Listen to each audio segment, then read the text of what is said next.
Hey everybody, and welcome back to Hunters Connect. My name's Luke Coccoli. I'm the Director of Conservation Programs for the Boone Crockett Club. We're here today with Justin Spring, the Director of Big Game Records at the club's Rasmussen Wildlife Conservation Center on the Theodore Roosevelt Memorial Ranch. And we're going to teach you how to score a whitetail buck. Now, whether you're a new hunter or an experienced hunter, whitetail deer are one of the most popular big game species to pursue. So if you're lucky enough to harvest one, you're probably going to want to know how to score it.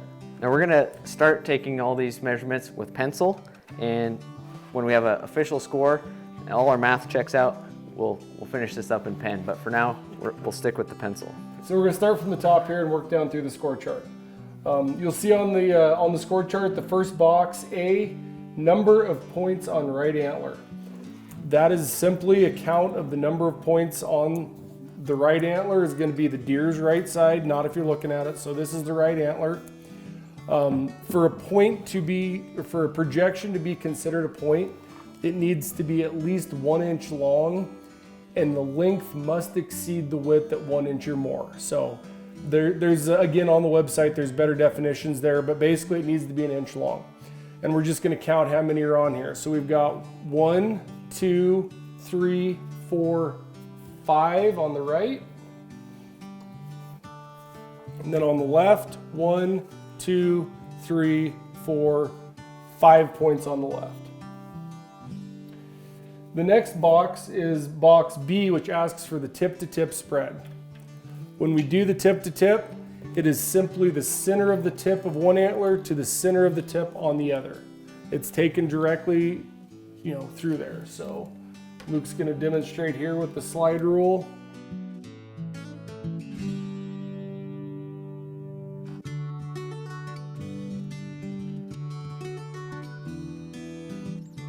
Inside of that tip to the inside of the tip, I've got 7 inches here on my wooden portion of the ruler with the sliding extension out.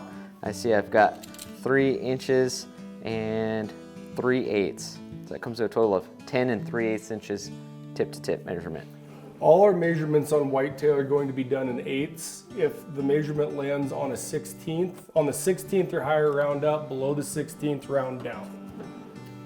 Our next measurement is going to be the greatest spread. Neither tip to tip or greatest are figured into the score, but we do record them. The record book is a wildlife data set. It's not purely just to get a ranking by any means. And so these are useful data points that we do want taken correctly if something's going to be entered, but when filling out a score chart correctly, you need that. So what we're going to do for the greatest spread, you can use a C-clamp at a level if you have 2 of them. This works fine. I like to use a wider flat surface like this so I can make sure that my furthest outward projection is there. I'm going to square up this rack so that the axis of the skull is parallel to the edge of this wall. We're then going to take this and make sure that our level is level. Touch it on the greatest projecting outside edge. Measure that distance from all there. This one lands at 18 and 3/16, so we're going to round that up to 2/8. 18 and 2/8.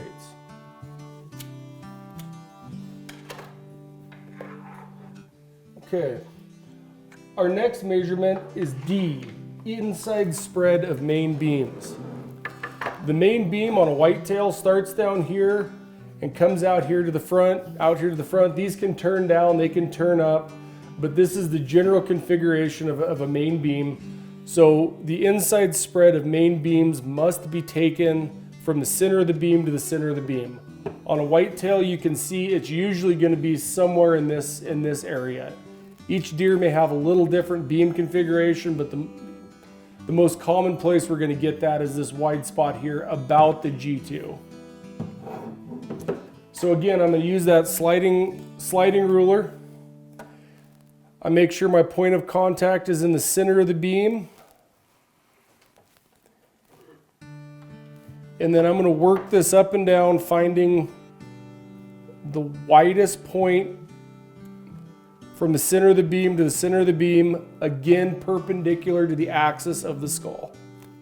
So we're going to be right there. We've got 16 and 4/8. So you'll notice on the score chart it says spread credit may equal but not exceed the longer main beam. We don't know what our longer main beam is yet.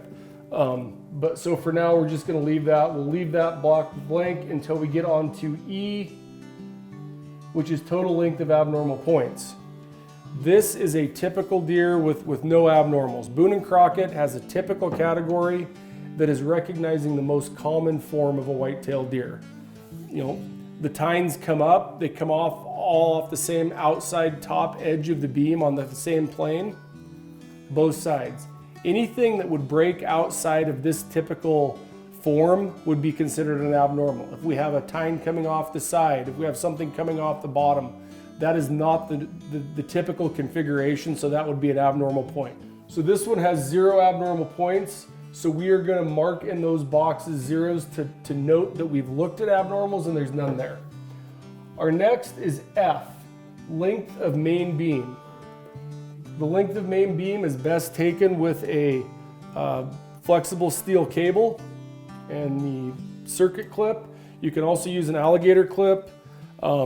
Basically just something that you can get a precision stop point on when measuring this.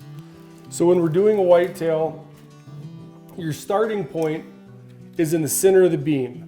The way that we determine that is we hold this rack out and basically hide this side by the front side so you know you're looking at it square, and then you find the exact center point of this beam.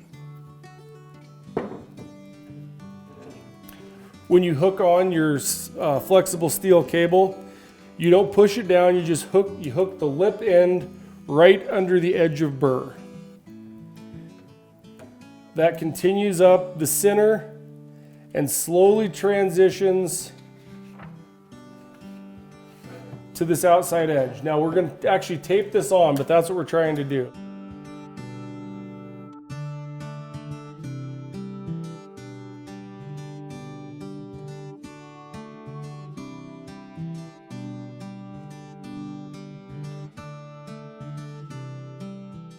All right, so I've put on my length of beam, we've taped it.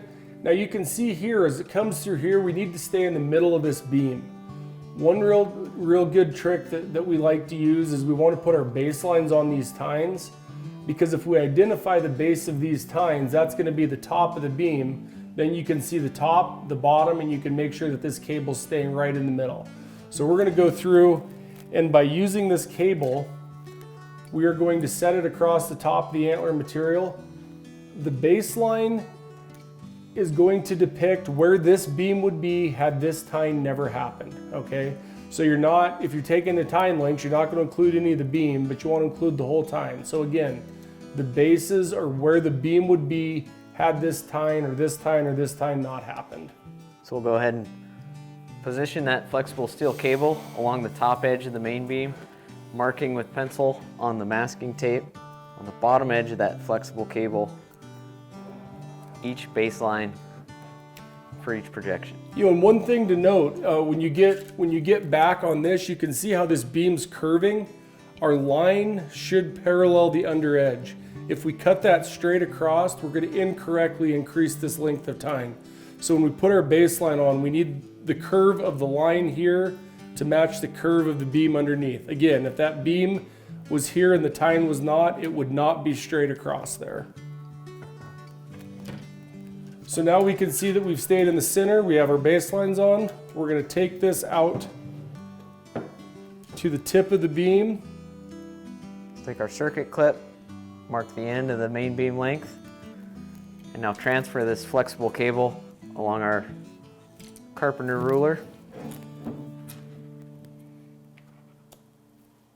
19 and 5. So our next measurement is G1, length of first point. And G1 is just because we're on letter G. There's no special meaning to that. That's why G1 is called a G1. We're on letter G on the score chart. So when you're taking a G1, they can come forward or backward. the length of tine is always along the greatest outside curve. Now we can't take it from the top or the bottom, but the front side center or the back side center is appropriate. So we're going to put on our masking tape on both sides.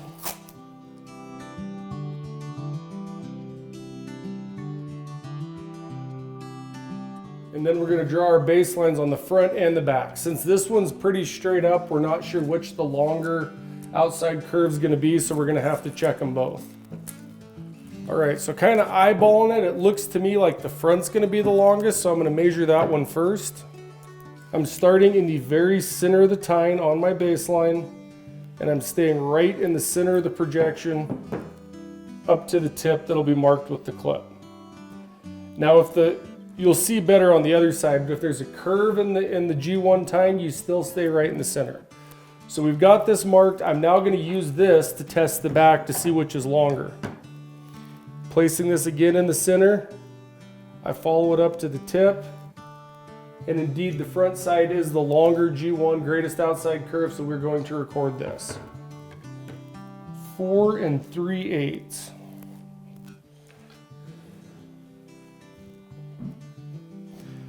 All right, our next one is going to be our G2, so we're on our second normal point. We've drawn that baseline on. Remember when we did that when we were figuring where the center of our beam was, so we have our baseline already. I'm going to place the cutoff end of the cable right snug against my baseline. And again, staying in the center of the projection, we're going to follow this up along that outside curve to the tip.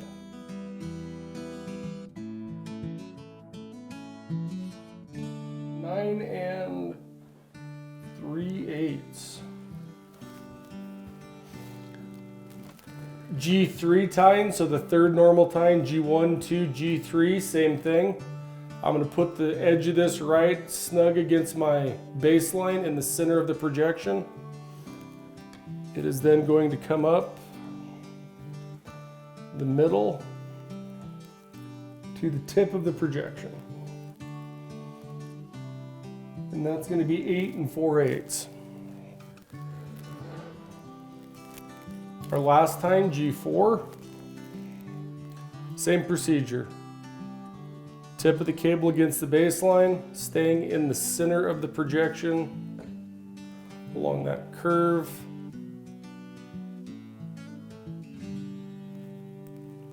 To the tip.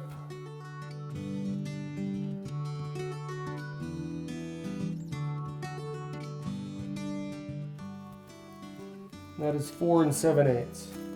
Now on these, similar to the G1 where we checked the front and the back, if one of your G2, 3, 4, if the curve is to the outside, you take the outside curve. So it may be appropriate to come along the inside. But you can see on this deer, on this buck, all of them are curving in.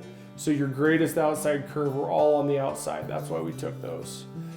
Now, once we have the length of those tines, you'll notice on the score chart there's additional lengths of G tines. There is no maximum number of normal points that can happen on a whitetail deer. They just must all come off the top outside edge of the beam and further out. But in this case, we have 1, 2, 3, 4. So we have a G4. This is not scored as a G tine. We already took the length of this projection for the beam. So this is a beam, so 1, 2, 3, 4, and then the 5th point. So now we are going to move on to the H measurements, which are the circumferences. You'll notice on the score chart, it tells you where the circumferences must be taken. So H1 circumference at smallest place between burr and first point. So the burr and the first point. We take our ring-in clip or ring-in tape that has a offset 0 point, wrap it around, and then we work it up and down between that burr and G1 looking for our smallest circumference, which is going to be right down here, which is 4 1/8. Our H2 circumference is going to be between first and second point, so the same procedure is used. Wrap it around, work it up and down, looking for that smallest circumference. This was also going to be 4 1/8. H3 circumference between the 2 and the 3 is going to be 3 6/8. Then the H4 circumference between the 3 and the 4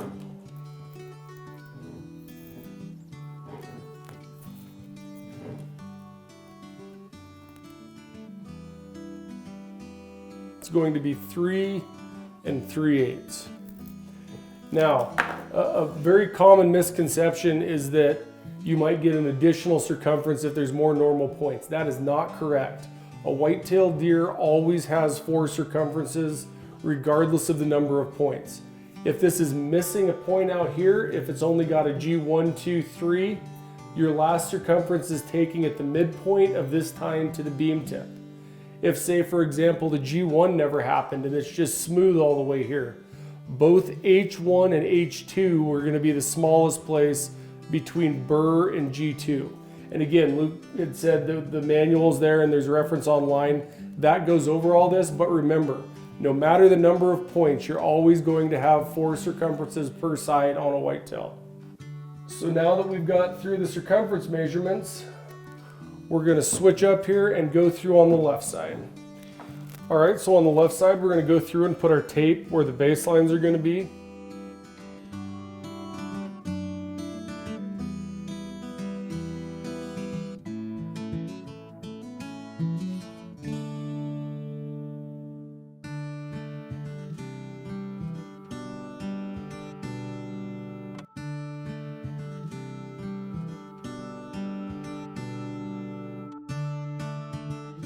So again, we use the flexible steel tape so that we can get it right on that beam material and make sure that the line is reflecting what the off side of the beam is doing as well. Then I'm going to draw my line on the bottom edge of that steel cable. We use the masking tape and pencil technique not only because we don't want to draw on someone's trophy horns or antlers, but also it provides reference points for in the future when we take this main beam length to make sure we're right in the middle of all that antler material. And again, this underside of this beam is curved, so I need to reflect that in my baseline. This beam, had this point not happened, would have a curve in this line, so it's not correct to come straight. You need to parallel this under edge on your baseline.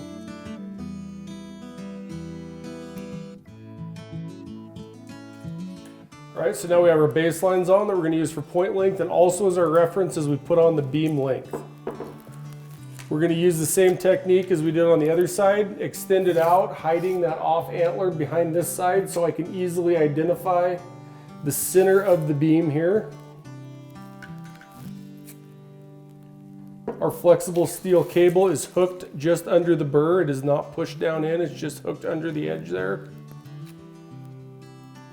And it slowly transitions right up the center of this beam.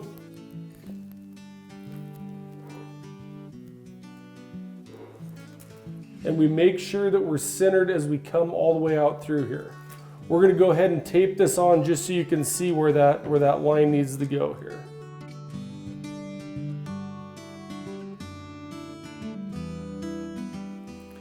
Now you'll notice on the tip of this one, this buck has broken the tip of his antler off. We're going to take this measurement to the very furthest piece of antler material there. We cannot assume it was further. You measure what's there, so you mark it right at the very end of that if it's broken. You can see here how we stayed in the center using our baselines as reference all the way out to the tip. We'll again take our flexible steel cable, stretch it along our carpenter ruler, and transpose our measurement. 16 6. On this G1, we're going to use the same technique as on the other side where we place this end of the cable in the very center of it. Now you notice this G1 has a curvature to it. So it's going to take a little bit of finagling, but I need to stay in the middle of this projection on this outside curve. We've got 4 1/8. We're going to use the same technique on these other G tines. Snug against our baseline, staying in the center.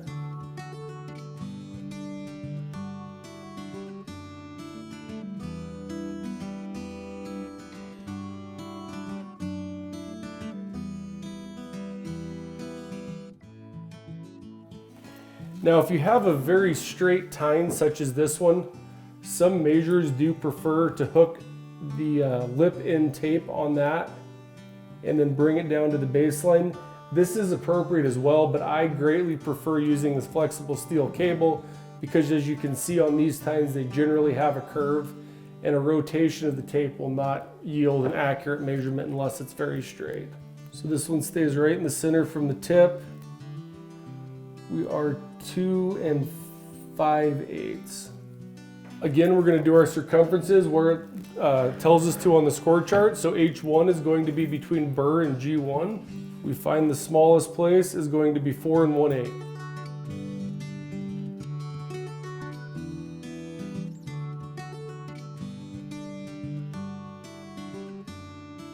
And again, remember, on whitetail, there's always 4 circumferences. If you have a spike, all 4 circumferences would be taken in the center point of the spike. So there's always a way to get 4, never any less, never any more on a whitetail. All right, so now that we have all of our measurements, we're gonna go ahead and add up column 1, column 2. We'll subtract the differences to fill in column 3. We're gonna go ahead and plug all those in that bottom left corner of our score sheet. But first we've gotta add spread credit. Now spread credit can sound a little bit confusing, but basically what that's gonna be is our inside spread of the main beams, unless that is greater than the longest main beam, in which we would just enter the longest main beam length as our spread credit.